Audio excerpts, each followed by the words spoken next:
बिस्मिल्लाहिर्रहमानिर्रहीम। व्यूअर्स अस्सलाम वालेकुम। आज जो दिलचस्प वीडियो हम आपकी खिदमत में लेकर हाजिर हुए हैं, ये एक सियासी मौजू के बारे में है, एक मीडिया के मौजू के बारे में है।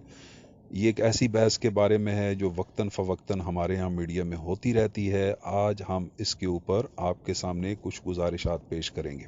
वो मौजू कौन सा है? वो है पाकिस्तान में क्या सदारती निज़ाम होना चाहिए? क्या पाकिस्तान के तमाम सियासी, समाजी, मुआशी मसाइल का हल एक सदारती निज़ाम में मुज़मिर है? बात को आगे लेके चलने से पहले हमारी आपसे दरख्वास्त है कि आप हमारे चैनल को सब्सक्राइब करें, लाइक करें। अगर वीडियो आपको पसंद आए तो दोस्तों के साथ शेयर करें। कमेंट्स में भी हमें ज़रूर आगाह कीजिएगा आपको हमारी वीडियो कैसी लगी। उसके बारे में हम मुस्तकबिल में भी ऐसी अच्छी अच्छी वीडियोस लेके हम आपके पास हाजिर होते रहेंगे। सबसे पहले हम ये देख लें कि सदारती निज़ाम हमारे यहाँ क्यों होना चाहिए। क्यों हमारे यहाँ वक्तन फ़वक्तन ये बहस होती है कि पाकिस्तान के लिए सदारती निज़ाम ज़्यादा सूटेबल है। आगे बढ़ने से पहले हम आपकी मालूमात में इजाफ़ा ये कर दें कि हमारे यहाँ ये जो गलत फहमी है कि सदारती निज़ाम पाकिस्तानियों के लिए नया होगा, तो ऐसी बात नहीं है। पाकिस्तान में मुख्तलिफ़ मौक़ों के ऊपर सदारती निज़ाम पहले भी नाफिज हो चुका है। इसकी सबसे बड़ी मिसाल सदर अयूब ख़ान का दौर है। सदर अयूब ख़ान पाकिस्तान के सदर रहे हैं। एक सदारती निज़ाम, आइनी निज़ाम उन्होंने पाकिस्तान में नाफिज किया था। उसी निज़ाम के तहत वो पाकिस्तान के सदर मुंतखब हुए और 1968 तक तमाम तर इख्तियारात के साथ पाकिस्तान के सदर रहे।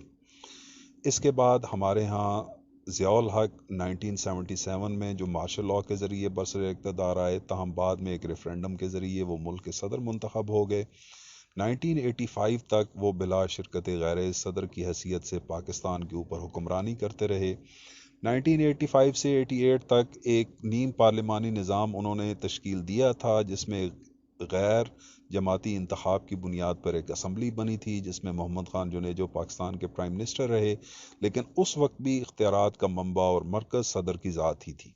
यानी 1977 से लेकर 1988 तक एक निज़ाम के ज़रिए पाकिस्तान में सदर ज़ियाउल हक पाकिस्तान के सदर रह चुके हैं। इसके बाद 99 में एक और मार्शल लॉ के ज़रिए परवेज़ मुशर्रफ पाकिस्तान के सदर मुकर्रर हो गए और 2008 तक मुख्तलिफ़ सूरतों में वो पाकिस्तान के सदर रहे और ज़्यादातर इख्तियारात वज़ीर आज़म की बजाय सदर जनरल परवेज़ मुशर्रफ के पास ही थे। तो इसलिए इस बहस से एक बात तो वाज़े हो जाती है कि पाकिस्तान में सदारती निज़ाम मुख्तलिफ़ मौक़ों पे पहले भी नाफिज रह चुका है। यहाँ पे हम आपकी खिदमत में एक और दिलचस्प मालूमात पेश कर दें, जो कि हम में से बहुत से लोगों को शायद मालूम ना हो कि 1971 में जब साने मशरक़ी पाकिस्तान पेश आया, तो उसके बाद जो पाकिस्तान में सिस्टम चला, उसमें जुल्फ़िकार अली भुट्टो भी सबसे पहले सदर बने थे और 2 साल तक वो पाकिस्तान के सदर रहे। उसके बाद 1973 का कॉन्स्टिट्यूशन बना, जिसके नतीजे में वो वज़ीर आज़म बने। तो पाकिस्तान में कम से कम आधे साल क़याम पाकिस्तान से लेकर आज तक ऐसे हैं जिनमें अमली तौर पर पाकिस्तान में सदारती निज़ाम ही नाफिज रहा है। तो हम इस बहस में पड़े बगैर कि हम सदारती निज़ाम को ज़्यादा बेहतर समझते हैं या पार्लिमानी निज़ाम को, महज मालूमाती तौर पे आपकी खिदमत में ये पेश कर रहे हैं कि पाकिस्तान में क़याम पाकिस्तान से आज तक कमो बेश आधा अरसा सदारती निज़ाम ही नाफिज रहा है। अच्छा, ये बात वाज़े करने के बाद सदारती निज़ाम के हक़ में एक दो दलाइल दिए जा सकते हैं। मिसाल के तौर पे पाकिस्तान में जो सदारती निज़ाम नाफिज रहा है, वो कोई आदमी ये कह सकता है कि ये तो महज मफाद की खातिर कुछ लोग जिन्होंने मार्शल लॉ नाफिज किया, तो उन्होंने साथ ही एक सदारती निज़ाम इम्पोज कर दिया। कभी भी यकसुई के साथ बहसीत निज़ाम, बहसीत आइन, बहसीत मशावरत पाकिस्तान में कभी भी सदारती निज़ाम नहीं रहा। और साथ ये दलील भी दी जा सकती है कि दुनिया के बहुत सारे ममालिक ऐसे हैं जहाँ पे सदारती निज़ाम कामयाबी से मुल्क की तरक्की में किरदार अदा कर रहा है। मिसाल के तौर पे अमेरिका का सदारती निज़ाम या फ्रांस का सदारती निज़ाम। लेकिन यहाँ पे हमें एक और बात ये ज़हन नशीन रहनी चाहिए कि बानी पाकिस्तान कायद-ए-आज़म मोहम्मद अली जिन्ना ने वाज़े तौर पर पाकिस्तान में پارلیمانی جمہوری نظام کے حق میں بات کی تھی، اور شاید وہ 2-3 برس اور زندہ رہ جاتے تو پاکستان کو ایک متفقہ آئین دے کے جاتے، اور وہ بھی پارلیمانی نظام ہی ہوتا۔